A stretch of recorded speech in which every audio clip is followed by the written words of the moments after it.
Everybody, thanks for tuning in to another episode of Beyond the Track with Daniel Blair. Huge shout out and thanks to Cooper Tire for making this series happen. Thank you guys so much. It's going to be a fun one. Donn Maeda joins me today. We got a lot to talk to him about. Donn, welcome to the show. Hey, thanks for having me on, Daniel. Hey, I want to start this interview with a current question because for you, you've got to break up your year into a lot of parts. You got the off season, you got Supercross, you got outdoor. We're winding down this off season, getting ready to go for another year, a couple weeks away. What are you doing right now as you transition out of being home, doing your thing every day to the new schedule of flying, traveling, and putting together the coverage for a race series? What are you doing right now? Well, I actually spent much of the weekend over the holiday talking to Michael Antonovich, and planning out who is going to what. Obviously, he's married, but he has no kids. And the guy loves to be on the road. I kind of wonder if he gets along with his wife because he wants to be gone so much, But we were talking about which events each of us would go to, and he's like, I want to go to all of them. I'm going to all of them. I'm all, okay, guy. But we pretty much planned that I'll go at the very least right now. I'll go to both of the Texas races and Salt Lake, possibly Indy, I think too. But we have to get on, I guess, Airbnb, right, and try to find some places. But I think Airbnb changed its cancellation policies, and they're pretty gnarly about it. So Anton's like, of course, he's scared about booking stuff until the races are for sure going on. Obviously, we want to hope that the schedule is set as is. So for now, planning on being in Houston a couple Fridays from now. Coming up quick, man. And for Swap Moto Live, I have to imagine that you guys, again, part of the transition is ending the off-season stuff where you're profiling riders, you're getting everything together as we hype things up. But once we get going, your whole mentality shifts because it's more of a coverage type thing, and we're living in the moment more. Is it feel good to wind down the year and kind of end that off season for Swap Moto? And then again, you and Anton going to just all of a sudden turn into crazy coverage. There's so much going on. You got to put things out so quick. Are you enjoying the end of this big calm before the storm? Because it's about to get busy. Yeah. Well, actually, when the off season hits for us being in Southern California, it's like shooting fish in a barrel, right? Like go to State Fair. They have a Supercross track. Go to Elsinore Supercross track. Not to mention all the private ones that we just kind of show up at sometimes. But getting the content right now in the off season is easy. I've always tried to teach my guys, make the most of every opportunity you have. So if you're at the track and there's 10 guys riding, don't just interview one guy or, do one video. So it's funny because before I signed on to this call with you this morning, I'm going through my footage I have from a couple weeks ago, and I just cranked out, I think, 4 videos that I'll sprinkle out over the next few days. But it's easy to get content right now. They're in the off season, and that's a lot of fun, It's also fun to transition from filming and shooting motocross to Supercross, just as it is fun when the outdoor season starts up to change what you're filming and shooting. I'm excited for the season to start. Of course, the travel. Geez, I think this will be my 31st season, dating myself here a bit, but travel sucks, right? But when it's 3 races in the same city, hey, that's kind of fun and new, right? I had the time of my life in Salt Lake. It was like summer camp, being there for 3 weeks. So I think these, 8-day stays in different cities will be easier travel-wise because there won't be so much back and forth to get 3 rounds done. I'm looking forward to it too because I think Michael moved back to St. Louis, so I'll get to spend a week hanging out with Anton again, and that's always super fun. But yeah, no, I'm just as amped as anyone that the season's going to start here and get back to the normal routine right now because it is strange right now, for sure. Weird, it's different. I think we're probably on the same page here where I don't like the traveling part, the flying, the rental car. I don't like any of that. But once I'm there, I like it. I'm happy. I'm Mhm. stoked to be wherever I'm at. It's just getting there. So if we can get 3 races in one round trip, I don't know Yeah. about you, but I like that a lot. I was hoping. I was like, oh man, when the schedule is going to be released, I was like, oh, let's have like 10 rounds in Salt Lake. I really enjoyed that place. Yeah. That for me, when I saw the last part of the schedule was open, I'm like, West Coast, Yeah. Salt Lake, we loved it, Yeah. whatever. And then they threw Atlanta in there, and it's like, well, it's good for somebody, good for the East Coast guys, but we got to go a little far again. But is it Mhm. hard now with Anton not there, like in the off season? Because I mean, you're just there's more on your plate as far as being there as much. Does that make things kind of hard, or is it good sometimes to have the separation and know your roles, and he's there doing his thing, and you're now responsible for this only at this I time? would say off season wise, I wish he was here. Um, During the season, it's better that he's there because it's obviously he can drive to a lot of the races and flights are cheaper. Um, I was pretty skeptical about him moving back when he pitched it to me, but when he told me why he wants to go, he wants to start a family soon and be around his family that he missed. And I mean, truth be told, I mean, with this COVID thing, everyone's for the most part working at home, right? Mhm. So having him not in California sucks right now in the off season because it's we have a third content creator here. It's Chase Curtis, our video guy, who I feel is like the best dude in motocross. But so Chase and I are during the week we're running around like chickens with our head cut off. Oh, going to this track, going to that track, and getting the content. And Anton's kind of isolated out in the cold weather in St. Louis, but he certainly carries more than his fair share of the weight when the racing starts and all that. So it sucks he's not here. I mean, we miss him. He's a lot of fun to be around and especially go to the track with because watching him ride is always a kick. But uh, it's good. I mean, it's nice having an East Coast guy. He hasn't traveled to some of the places that we talked about because of the COVID thing, like he had talked, about going down to Club Moto and hanging out there and filming some guys. But like, dude, this whole pandemic is throwing a wrench in everybody's plans, So uh, it's it's definitely weird, but it's kind of funny out here in California. People are just sick of it and they want to get back to normal. So going to the track now and seeing guys riding and testing and stuff, that all feels pretty normal.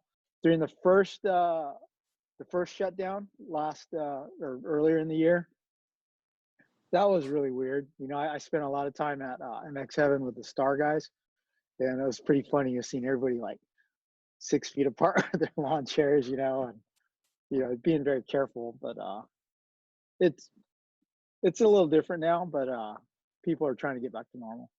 For sure. Hey, I'm gonna ask you one more kind of current question before we go back in time and check our memories. Mhm. Currently, it's bench racing is like fun right now. Who's looking good?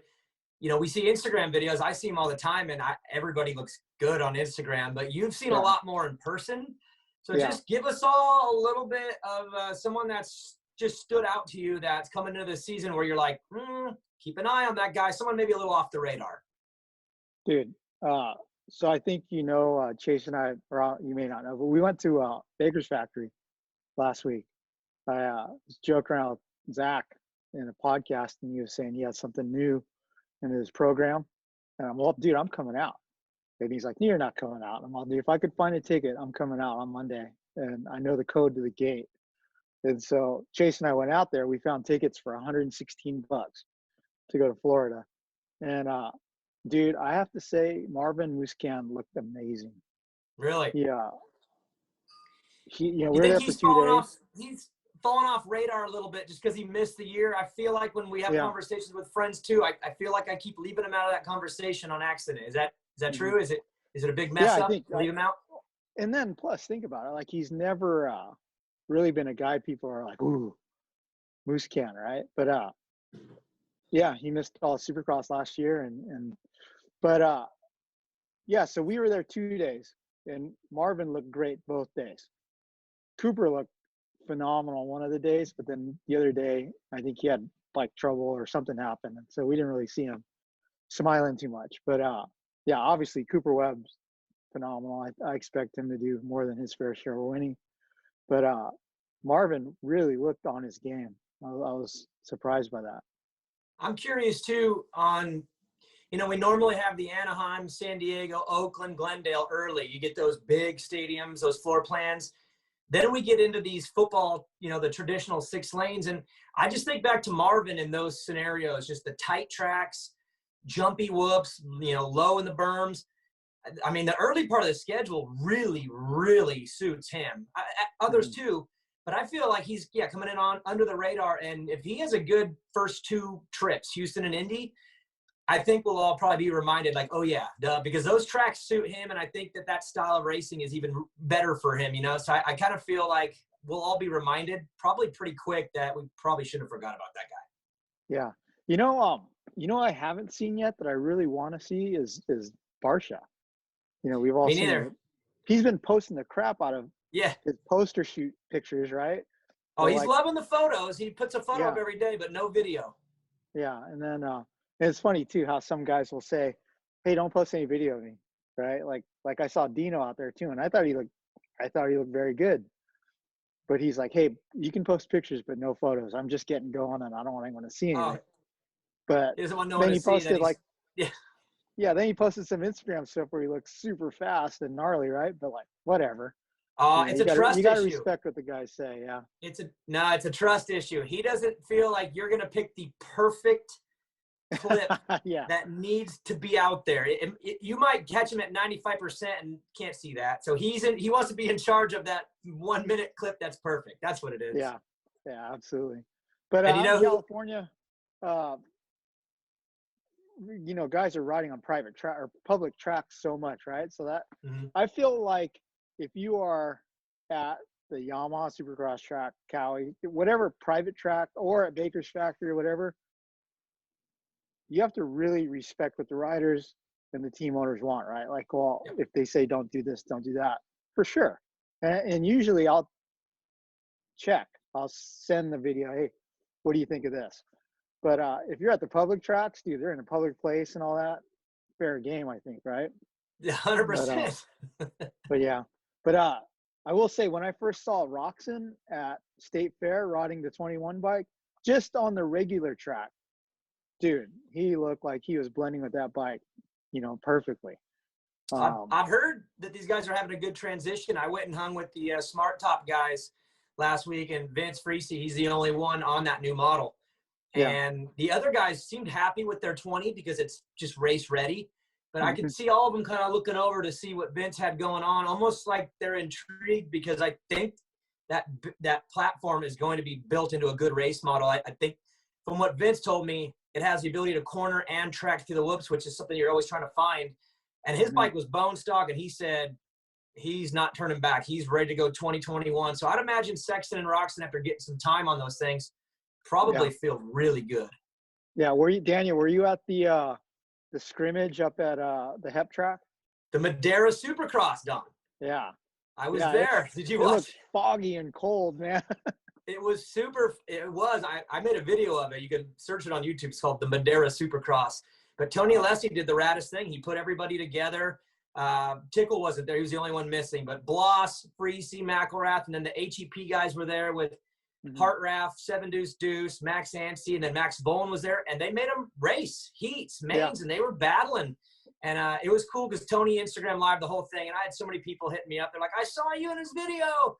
And so many riders, like Christian Craig, were commenting on his stuff. So I think it's safe to say we're all ready for some racing, because just that race itself, people were freaking out over it. I think we're all ready for some gate drops.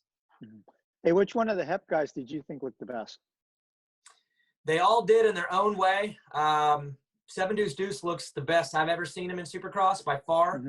Hartraff, God, you forget he's 21 years old, but he just looks so good on the bike. And then Max Anstey surprised me speed-wise. He was as good speed-wise as Shane and Vince and Benny. And I was blown away. I thought he looked way more comfortable than I thought. So, and Max Bowen to me looked way better than I thought. Maybe I'm just overly excited, but everybody looked good. I'm probably how you are when you watch the Star Racing team. Like, which guy looks unbelievable today, right? They all look pretty good. So that's how I was feeling. Yeah, one of the videos we're exporting upstairs right now is Anstey actually at State Fair, and I was excited to watch him on Supercross, because we just had him on the show also, and he was talking about how he raced 250 Supercross back in the day and stuff. But I thought he looked solid. He looked good. Yeah, he had some goggle issues in the fog. I don't think he was ready for the dense fog that we dealt with at the Madera Supercross. But it was fun. But so I'm gonna sneak one more question. Now I know you've seen all 500 star Yamaha guys. Oh, the football team? Yeah, the football team known as Star Yamaha. I've heard Christian Craig is just absolutely insane, and J Mart Ridiculous. is always insane in the off season. I mean, Hmm. is that true? I mean, I heard Christian Yeah, looks the best he's ever looked. Christian. Christian looks amazing because he does not look like he's overriding the bike to go the speed he's going, right? Like I feel like when you watched him on the Honda, he was trying extra hard because he's a little bit down on power. Mhm. Now he's got the most powerful bike, right? So it looks like he's barely trying. Like he's always looked super smooth and super relaxed and talented, right? He looks even more so now. It's funny because the other day I was telling him, "Oh, dude, you look ridiculous in the whoops, like even more than normal." He's all, "But yeah, whatever. The whoops are my thing, but I'm trying harder to be great in the corners and over the jumps now too." So yeah, man, he looks phenomenal. Christian does. Jeremy looks super gnarly as well. And the funny thing about that is that there's like three teams within the team, right? There's like all the guys that train with Swanee, Yep. and then there's Dylan who does his own thing with Bulleman, and Jeremy kind of does his own thing too. He's like separate from the rest of the team. Not that he's doesn't like them or doesn't get along with them. He just does his own thing. And I asked him about that, and he said, like I paid all this money to trainers through the years, and I don't need to pay that money to be trained and motivated by someone else. I've learned what works and what to do through the years. So it's kind of funny, the guys, you know, Nichols, Cooper, Craig, all of them are doing their 5 lap sprints or whatnot. And then Jeremy's just out there burning his own deal. But both those guys look great. I have to say, Colt Nichols looks really fast also. You would expect that too. He's for the last couple of years, it's been like ready to go. He's just had those injuries. I'm sure he's excited to get racing, and so am I. But I want to talk more about you. I want to go back in time a little bit, not all the way to the beginning, but just this transition from Transworld. And I know you have told this story a bunch, so we won't go into it long, right? Yeah. But Swap Moto has become the name we all think of now. I don't think of Transworld as much anymore. The other day I thought about it because it'd been a couple of years. But for me, it's Swap Moto now. I've transitioned. But for a lot of people, Transworld was the thing. That was their thing. And then it went away, and there was the big switch over. Just briefly touch on just now looking back, now that you are here in 2020, 2021, you've been through it, you moved on. Overall, okay, happy. You like this path that you've gone into? Because again, a big change at the time, but it's become the standard now. It's Swap Moto now to me. Yeah, dude. So it's crazy to think that I did Transworld for 19 years, almost 20. We're like 3-4 months shy of our 20th anniversary issue. It was an amazing 2 decades. Worked with a lot of talented people. Starting with Garth Milan, who's the photographer and motocross supercross now. But it was crazy. Through that 19 years, we had, I think, 4 or 5 different owners. And, when I first left MX Racer to start Transworld, I think we got bought within like the first year. And I was like pooping my pants, right? Like, oh, what does this mean? And like through the years, all the different takeovers, it's like all that ever changed was my email address and my business card, right? So we were for sale for quite a few months, I think almost a year and a half or so. And it was no secret that we were for sale. And when we got bought, I was like, yeah, it's gonna be no big deal. And my boss at the time was pretty cool about my schedule and what I had to do. Like, so we had this, town hall meeting to meet the new owner. And so I had 5 shows scheduled down at the Callaway Studios to film that day. And so I texted him, hey, dude, do I really have to come to this? Because I've got some shows scheduled. And he's like, you better come. And I was like, oh, this is no good. But I mean, I didn't expect it to go down the way that it did, you know, like David Pecker, like welcomes all the action sports titles in to make a men's journal super group, but there's no place for motorsports. So you're out, you know? So we had the rug pulled out from under us, literally. And it was a crazy time. And, you know, went from what am I going to do to, you know, I had some really close friends rallying for me to try to buy Transworld back. Jeremy McGrath being one of them, like where I'm here in his shop right now. But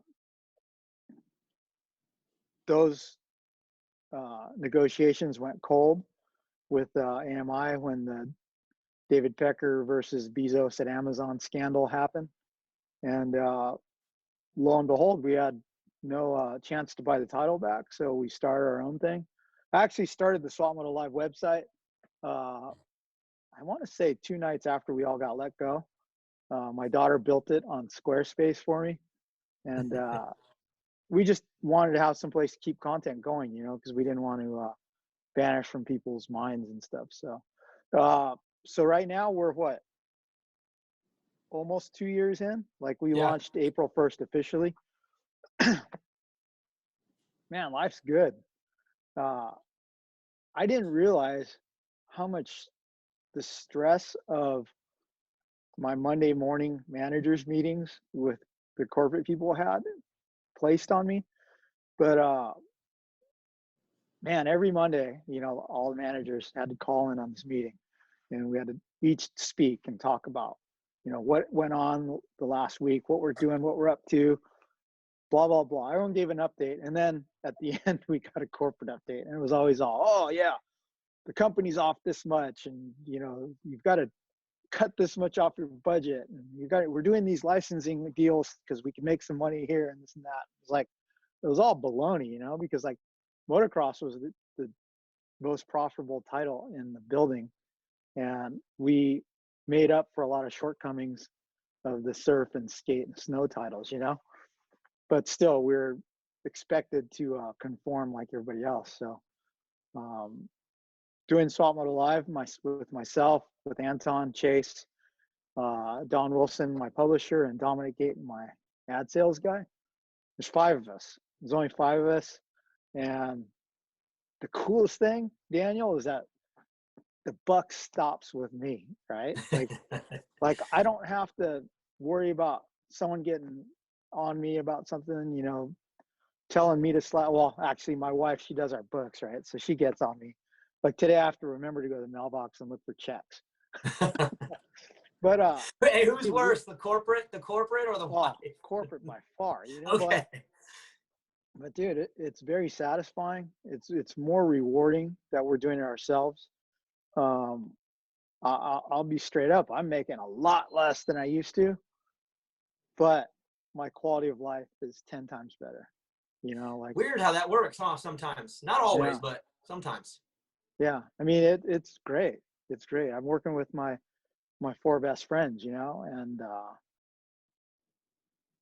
yeah, I mean we've got our our liability insurance policy in case we get sued for slander or some stupid thing. But man, no, it's fun. It's fun every day. I wake up excited to do my job and work with the people I work with. And I'd say the biggest challenge we have is people don't know who we are, what we are. They're like, we're Transworld Co, right? Like we did the Mini Major East in November. I ran into so many parents that were like, hey, Donn Maeda, dude, I haven't been able to find Transworld anywhere.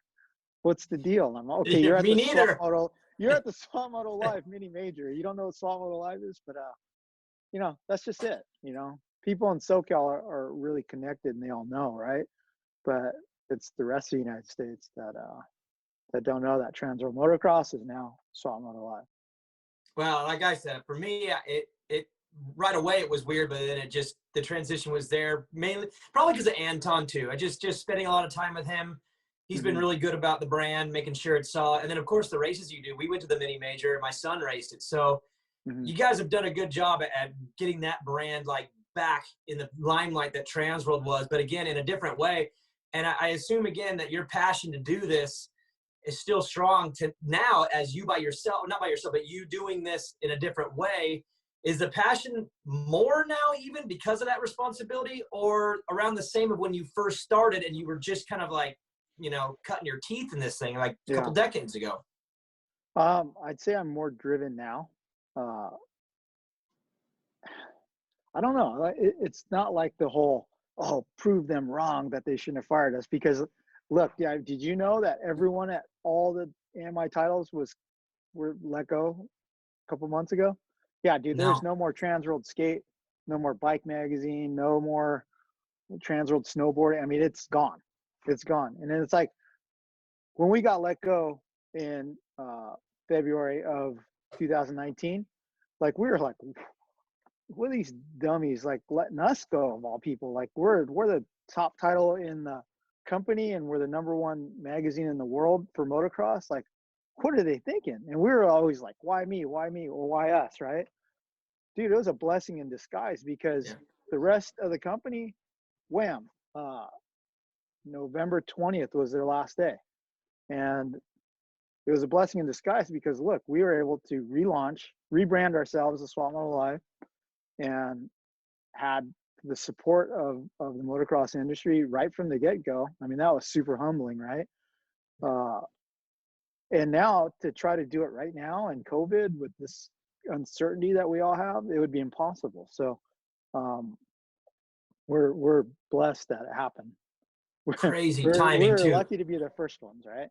Yeah, like you don't in the moment probably look at it that way. You're like, why us? Why us? When really it was like, oh, thank God, us, like first, like get us out of this. Because like you said, right now would be a really hard time to pull something off. It'd be almost impossible. But you made the transition in that time that mattered, and then again got the brand out there enough. And like there's still going to be people that are gonna, you know, that are going to take a while to learn it all. But for the most part, I think you guys have done a fantastic job. We'll get back to some Swap Moto, but I want to go back to the beginning with you. I had Davey Coombs on the last episode.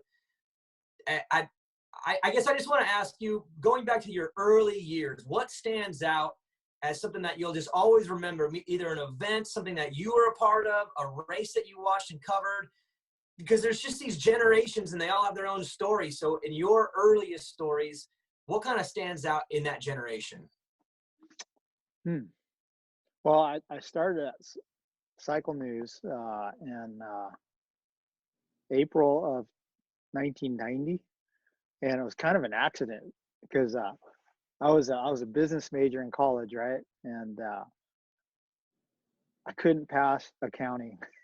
I would go to the tutoring and everything. But anyway, at the same time, you know, my dad said, "Hey, it's time for you to grow up and, you know, go to school. And if you're going to do that dirt bike stuff, you know, I'm not going to pay for it anymore." So I was like, "Okay." He's like, "This is the last bike I'm going to buy you." And I was 80. No, I take it back. It was 89 Suzuki Arm 250. And I figured out, dude, if I write Cycle News stories for CMC, I can race for free, right? So I was doing that, and doing that solely so I didn't have to pay for race entries.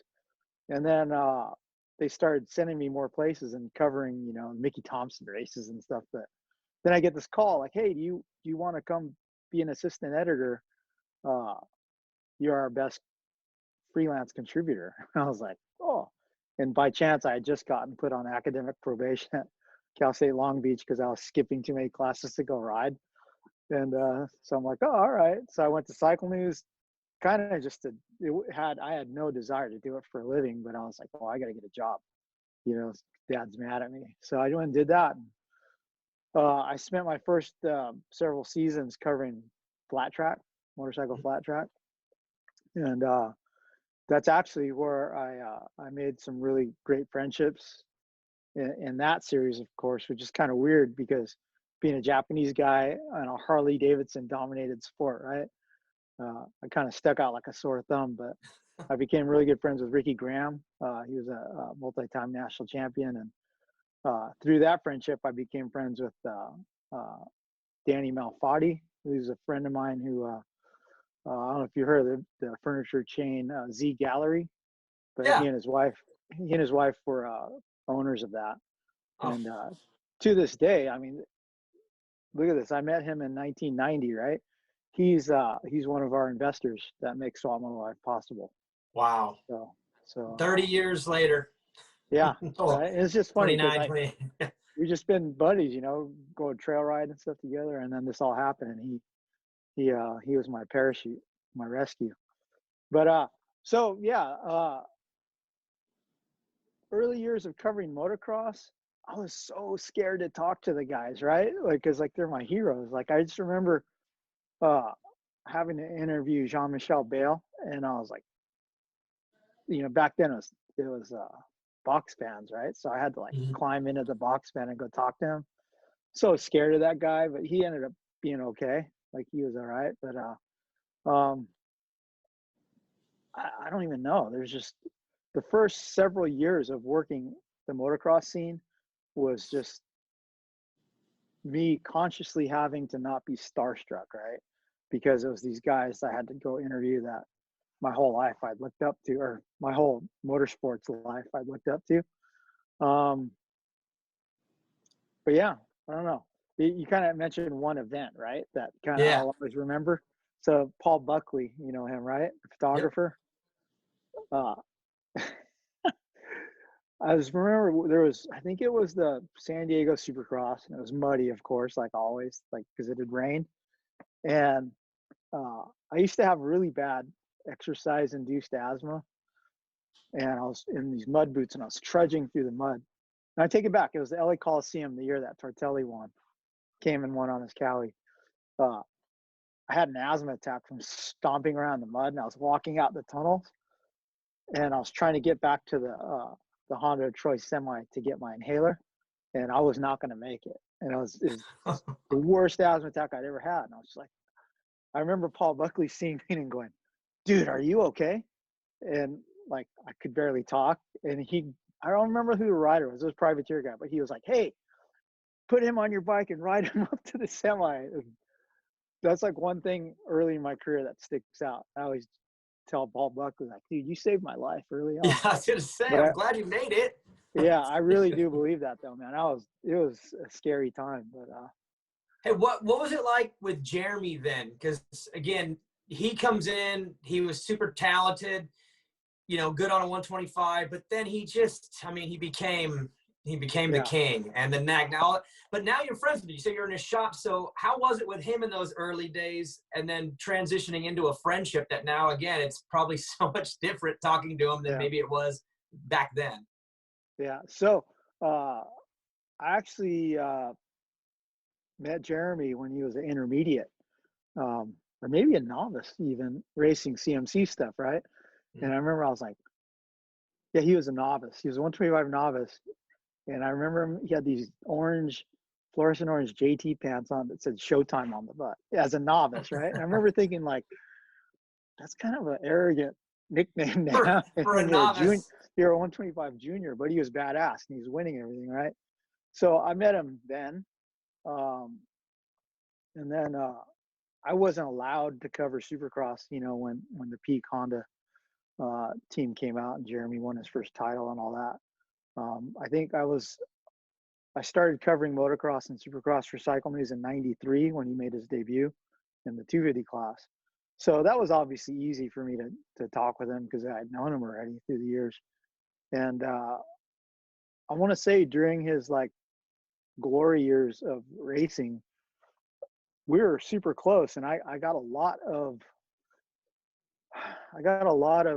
access to him that other journalists didn't have, right? And there's this one day in particular that stands out. He called me and was like, "Hey, you want to come shoot? Me and Button are going to hit that sand pile behind Walmart off of Railroad Canyon." And it was like the most incredible thing. Like it's just this sand pile in this construction area, and he's shoveling lips in the sand and going, and I'm like, "Okay, where are you going to go with this?" He's like, "We're going to jump over and land over there." And I'm like, "All right." But it's like the way the dirt was, you couldn't size it up. and he just burp, hits it, throws a fat whip, lands exactly where he said he was going to land. And I was just like blown away, you know, like to have that kind of talent and be able to tell how hard you had to hit it to land right there, you know. And Jimmy was doing the same thing.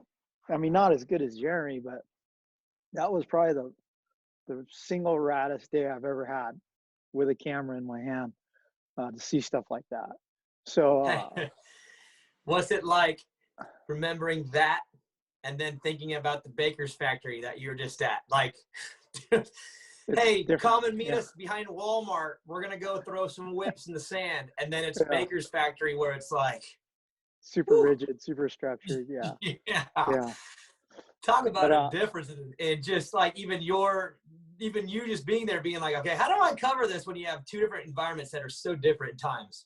yeah, it's crazy. But getting back to Jeremy, like I had this crazy access. Like one year when he was switching from Suzuki to the Chaparral Yamaha, right? I was doing MX Racer magazine at the time, and he had this idea, like he didn't know what he was going to ride. So I went to his house with the YZ250, CR250, RM250, and KX250. I got number twos on all of them. I had photos of him doing knack-knacks on all of them, ready to go for the cover when he decided what he was going to do. You know? So you've got cover shots on all these different brands? Yeah. Yeah. Oh, that's rad. But you know, obviously you're aware that Jeremy and I didn't talk for 15 years, right? Didn't know that. No. But you didn't read his book. No, I didn't.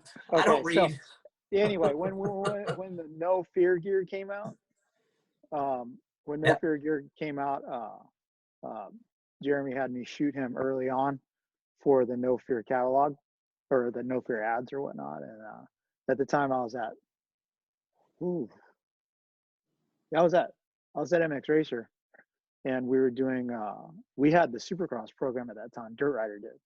So I had to get photos of him for that. So I was like, okay, I'll do it, but can I use some pictures for that? I'm not going to get into the whole thing because I have to point fingers at somebody. But photo came out a little too early. I was looking back now, like I would never trust what I was told. Like, no, don't worry about it. If this happens, this. But so anyway, so it cost Jeremy a lot of money. Oh. And it became a he said, she said thing. And so he and I didn't talk for over a decade, I'd say. Well into his early years of his retirement. And then at Transworld, we had the 2 years we did the Transworld Motocross Award Show, and Rockstar sponsored it.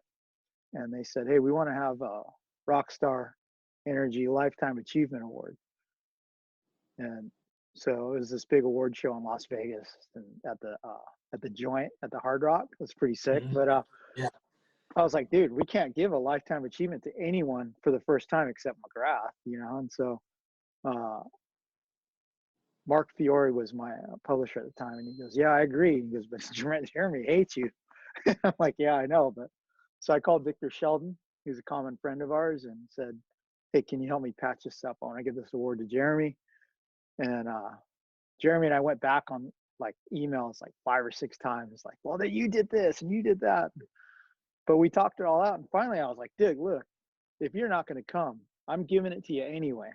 Can I give it to Victor as your proxy, you know? And I think that's when he kind of realized that I was serious and that, you know, I was going to give it to him regardless. And so he came to the show and he accepted the award and we shook hands, and we were like cautiously rebuilding our friendship since then. And dude, the gnarliest thing, probably one of the things I'll remember for the rest of my life is like San Diego Supercross 2019. We were let go the Thursday before, right? And I went to the Supercross anyway to generate some content, not knowing what I was going to do, but just to do what I knew how to do. And Jeremy invited me to come watch the race itself in his suite. And I don't know if you remember, it was raining. It was a muddy race. So we were up there. Oh, I remember. We were up there, and he grabs me, and he's like, he had a few beers in him, but he's just like, hey, dude, you better not quit. You got to keep doing what you're doing. We need you. The sport needs you. And I was like, dude, I don't know. He's like, buy it back, buy it back. And I'm all, well, yeah, it's easy for you to say, like, I don't know if I can afford buying this back. And he's like, how much do you think it's going to cost? I'm like, I don't know, $1 million.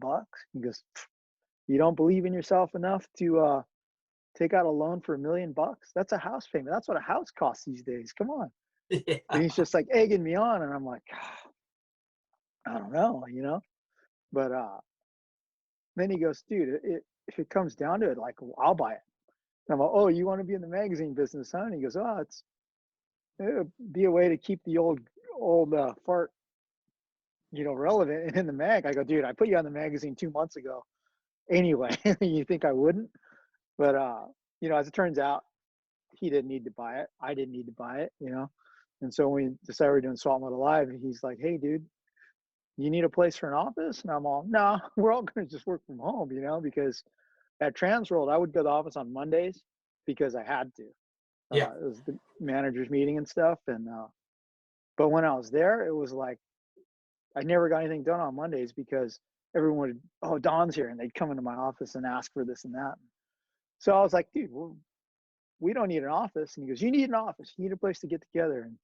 And that's when he said, like, I've got my race shop in Elsinore, and you can use that for an office. We'll build you a loft. And so there's offices that his manager Lou used, and so there was a loft above it, and it's like got artificial turf and golf holes in it. And there's a putting green up there, but they also used to have their silkscreen machine up there for printing their shirts that they give away at the truck races. So we cleared that out. We walled it up so I wouldn't fall off the ledge, and we have our little makeshift office there for now. And pretty surreal to think that, my landlord's Jeremy McGrath, and, he wants us here. But it's That's cool. Sounds like he forced come you to work. And, yeah. Well, check this out. So we're moving now. He sold his race truck because he's not going to do the close course racing anymore. Mm-hmm. And he's concentrating on UTVs, the Terex with Kawasaki, doing like King of the Hammers and stuff like that. So I've gone to some of those races with him, and it's been a lot of fun. But he doesn't need this giant race shop anymore. And his financial advisor, like, how wealthy do you have to be to have a financial advisor, right? But his advisor tells him, oh, you got to dump this place right now. You'll make a lot of money. And so he's told me, like, hey, I'm selling this place. And I'm like, dude, thanks so much for, helping us get on our feet for the first year and a half or so. I'll find some place else. And he's like, no, you're coming. So, his parents, Jack and Ann, they owned a muffler shop in Murrieta. I guess some zoning things from the city, they're like kind of trying to drive that kind of business out. And there was something that they said they had to take all their power and put it underground, and that was going to cost all this money, put a sidewalk in. So his dad retired last year, and he can't rent the shop out to another type of muffler shop because of all those zoning things, but it could be a private office or something, right? So Jeremy's moving all of his toys, his dirt bikes, and his UTV race shop there. And he's like, no, you're coming. So we're building a place there now, and we're going to build out a set to do the Swap Moto Live show. Because like right now, what you see behind me is like, it's just one of his work bays, and we have all of our props in here because our normal TV set, if you put it that way, is at Callaway Golf, which is shut down right now because of COVID. So we've had to film our SML show episodes here in the meantime, but who knows when Callaway's going to reopen the TV studio. So we're going to build a set there. Like that's more than just props in a race shop. So I'm excited about that. But man, what a kind of a full circle thing it's been, right? To be friends with Jeremy as an amateur and, through the ranks, have this crazy falling out. And now we're friends again, and he's taking care of us, And it all started with the Showtime on his pants in the novice class. Yeah, Golden States CMC or race. Transcals or yeah, something CMC like that. races. Yeah, we Oh always man, joke is that about why that, you Mike. guys are pretty active with the racing too? I mean, you guys are down there doing a lot of racing, promoting. I I feel like those kind of days are coming back a little bit. Up here in NorCal, we've got some good series again. It's like I grew up with Golden States and Transcals, and Hmm. that was almost as big as anything back then. I kind of feel like some of that's coming back a little bit, north and south. I've been to some of those south Yeah. races down there. So, so we started Transworld, and then it rose to what it was, right? There was a point where my publisher Mark Fiore and I were like, "Wow, we got to do something to give back, right?" And think about like in Southern California, there's like a track to ride at every single day of the week, and on many of those days you have a choice, because there's multiple tracks to go to. These tracks are like packed every day, but then you would go to a race on the weekend, and there's like 100 people racing, right? Like, where the orange helmet guys race, Mm-hmm. there's 80 people there sometimes. Uh, so it's like, well, why are people not racing when they're all out riding? Obviously, they'll have numbers on their bikes. You know, let's make them the racers. So just talking to some people, and like CMC was still around at that time, and it was like, oh, you got to pay all this money to join. You got to pay all this money to race. You got to rent a transponder and all this and that. So Mark and I were just like, what can we do to make it a better experience, right? So we started the Transworld Race Series. Uh, Initially, it was a sweet deal. Like if you joined the membership, I think it was $30. You got a $50 gift certificate to BTO. So right there, you already got more than your value, more value than your buy-in. And then we came up with a 2-track race program so that you're in and out of there. Like to this day, I haven't been out of the track later than 2 p.m. Um, uh, Transponders, there's no rental fee. And then, we're a media group. So it's like we covered it ourselves and promoted ourselves, and had free photos of like every single rider, by Wednesday of the event, which is like pretty cool, right? Because otherwise you're paying some guy. Do you remember the what are they called, mini views that we used to buy and look in? The little tiny things, and you look up at the sun. Yeah. And they're cool, but what if the photo in there, what if it was a bad photo? Like, no wonder Dean Wilson doesn't want nothing posted. It might not be the right photo. Exactly. So, so the racing series took off great, very successful right away. Like I want to say our first year average turnout was like 300 or so, and then within a few years it was 500. And we tried to expand to NorCal. Do you remember that, Daniel? Is that an oat field?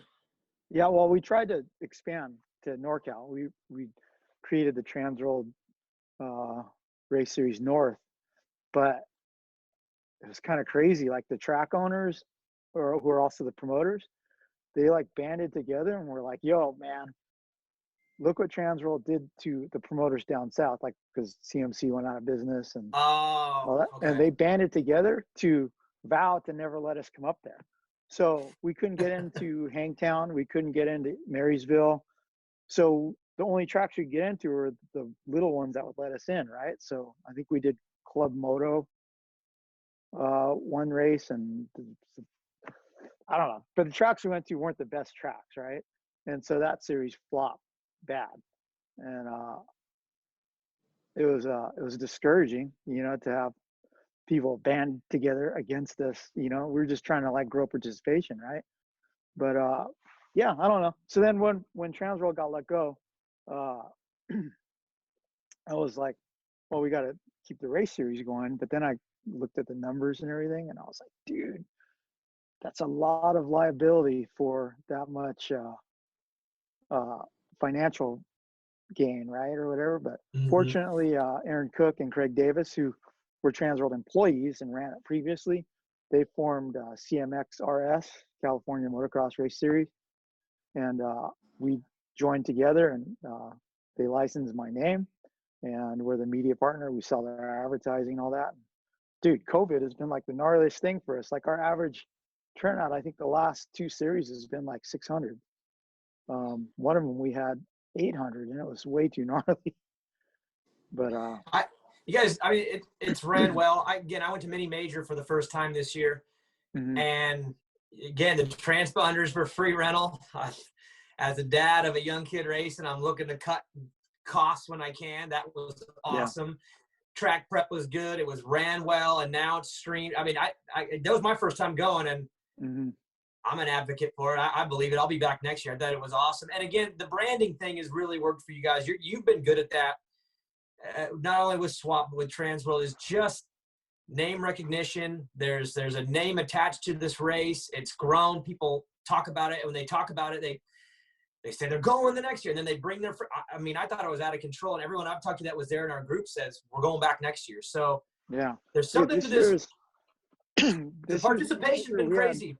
1160, 1,160 kids or entries, right?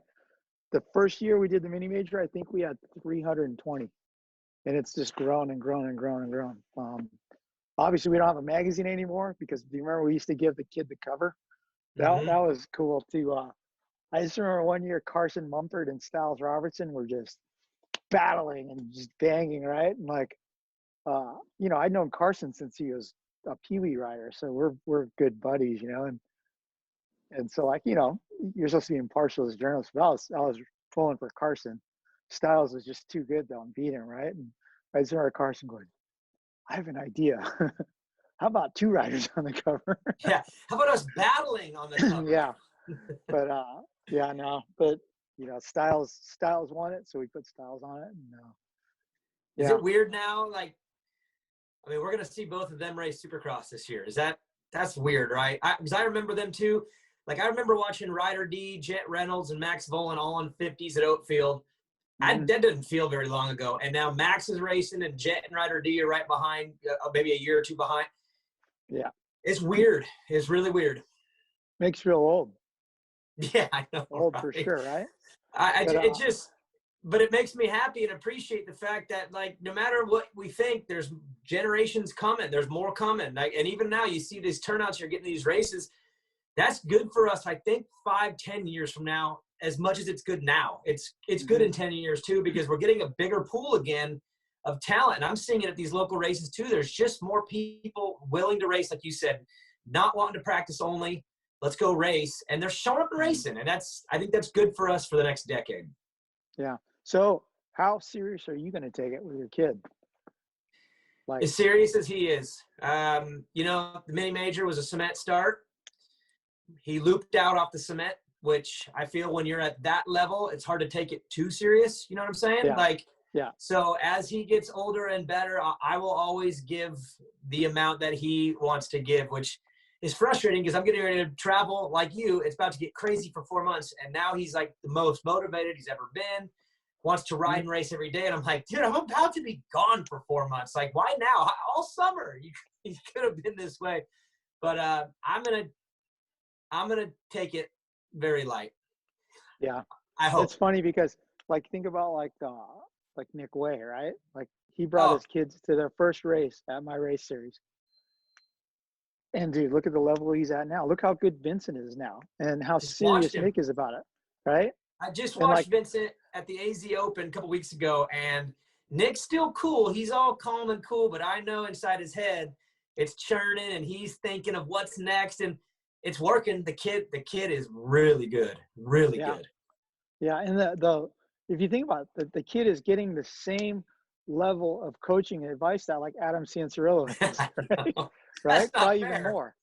But like, it's funny to see Nick, how invested he is in it now. And then, like, for instance, RV brought his kids out to the first race a month ago, maybe, at our series. You know, he's like, hey, when's your next race? And what track's it on? And so it's like, dude, they're completely different, though. Like, so mellow and everything. And it was pretty funny. So they raced the Pee Wee starter class, you know, and they're in the second half of the pack and all that, but the kids are so cute, you know, and like, so I had raced that day, and I finished second in both my classes, but like, obviously I don't pick up my trophies, right? Yeah. But I heard the kid, I heard Brax asking Ryan, like, do we get trophies? And Ryan actually asked me, like, is this the class where every kid gets a trophy? I was like, oh, we don't do that. But so I went and I like got both my second place trophies because they're twos and it's Ryan's kids. And I'm like, hey, here, give these to the guys. And the kids are so stoked, right? Like that they got trophies at their first race. Dude, Kristen, his wife goes, those don't mean anything. Those are participation trophies. Don't be all happy about that. I was like, whoa, gnarly. Yeah. Hey, look, you feel like you're going to be, so you asked me how calm I'm going to be. For now, it's like that, but we'll see. We'll see if it revs up. Like I said, it might be my wife who ends up pushing it a little harder than I do. I mean, like I think if the Villapoto twins go racing, it's going to be Christian. That's the gnarly leader. Is that weird for you though? Because we had the Ferries on here, and I know you watched that one. So it's like there's Tim, and now there's Evan Ferry, who is not far away from debuting. I mean, he's a couple years away. Yeah. Then you got the Degans, you got the Volans, you got Way now. Is it weird seeing these guys that were so good and now they're kids? And I actually like watching the dads more than the kids just to see how they handle doing this thing. Because even for me, it's really hard being a dad with a little kid racer. Just knowing what I know, you feel like it would be a good thing, but knowing what I know makes it worse in some ways. Because I know all the dangers and bad stuff. But I watch Talon Volan with Max and I watch Nick and Vincent, and I find it to be pretty funny watching these like former Supercross, motocross stars with these little kids who got it too, but I just like watching the dads. They're funny. Yeah, I think I really like the approach that Brian takes. It's just so funny, because like I know Brian is gnarly metal militia guy, and then he's like the way he speaks to Hayden and is giving him advice and everything. It's just so different, But yeah, like, why didn't you tell yourself this stuff? Yeah, I do enjoy watching this stuff. Like the way RV is with his kids is just hilarious. He's like, yeah, just go fast. Like everything in his life. Like I'm talking to him on the phone one day, and I hear the kid crying. He's like, hey, I told you, if he hits you, hit him back twice as hard. It's like this whole parenting style is so entertaining.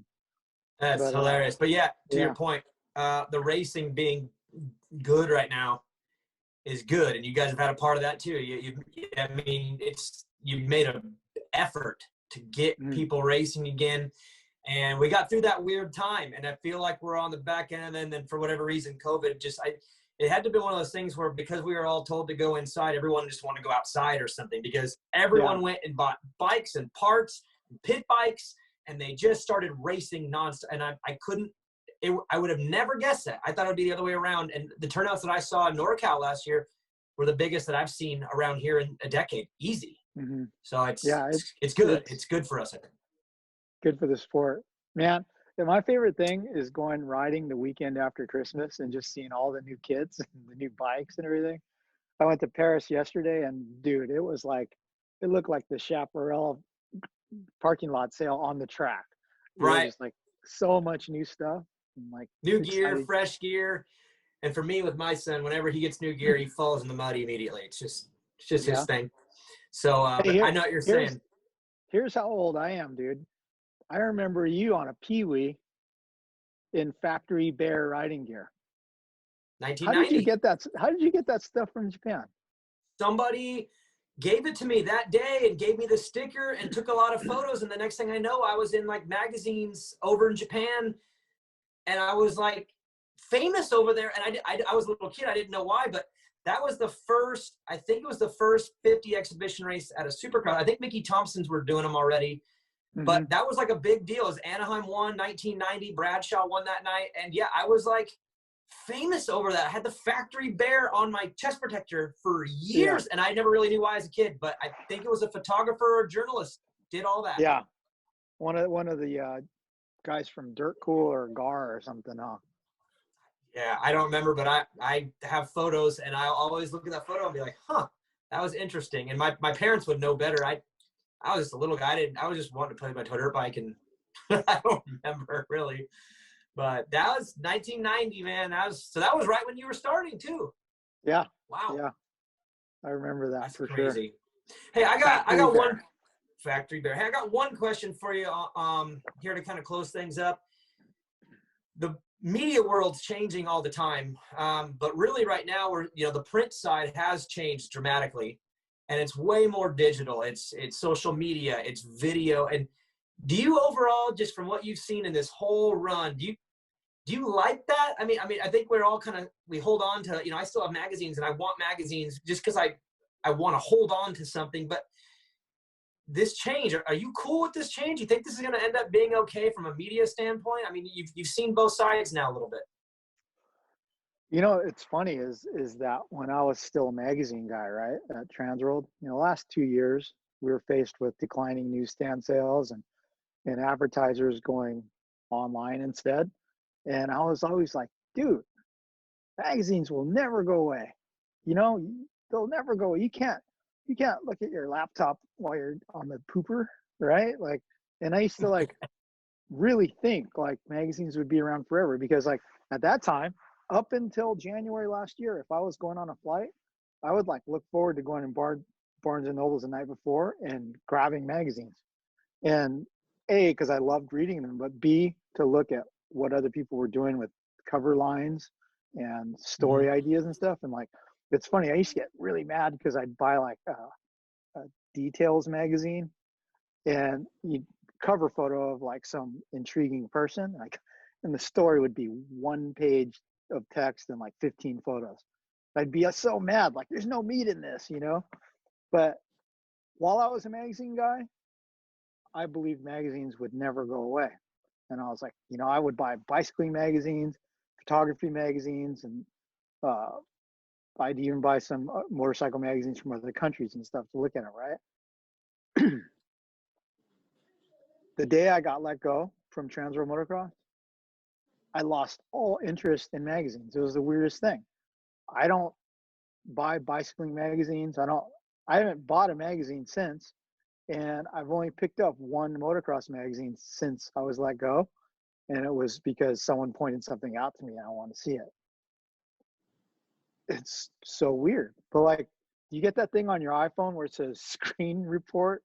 It's just this thing pops up and tells you how much you're on your phone every day. I'm like, dude, Yeah. this is terrible. Granted, my job involves being on my phone now, but still, I feel like, dude, I'm cooking my brain looking at my phone all this time. But yeah, I don't miss the magazine game at all. When we first started, right, we were like, oh, we want to buy Transworld back. We want to buy it. We want to buy it. And then they said, when the scandal with Amazon happened, the blackmail thing, they're like, okay, call us back in 6 months. And so we're like, okay, we're going to call them back in 6 months. But then they put all Transworld Motocross subscribers, they gave them Men's Journal, right? So right there, the magazine's worth nothing, because the largest circulation magazine in the world has no circulation because it all went to Men's Journal. It's not like if we bought Transworld Motocross back, we'd get the subscribers back because they're already Men's Journal.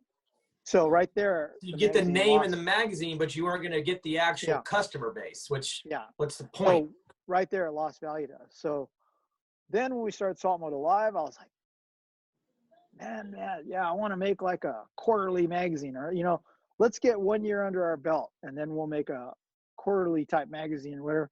Dude, 2 months into it, I was like, magazines? Yeah, right. Wow. And I kind of thought initially, dude, my workload's going to be so much easier, so much less, because, truth be told now, I would do 10 days of magazine work, 15-hour days, right? And then I'd screw off the other day, the rest of the time, because the website wasn't really my job. It was Michael Antonivich's job. So I would contribute to the website here and there, but the magazine was my thing, right? I probably wrote 70% of every issue myself, and the other guys would contribute here and there, but they mostly work on the web. So without a magazine to do, I'm like, oh, don't have that load on my back anymore.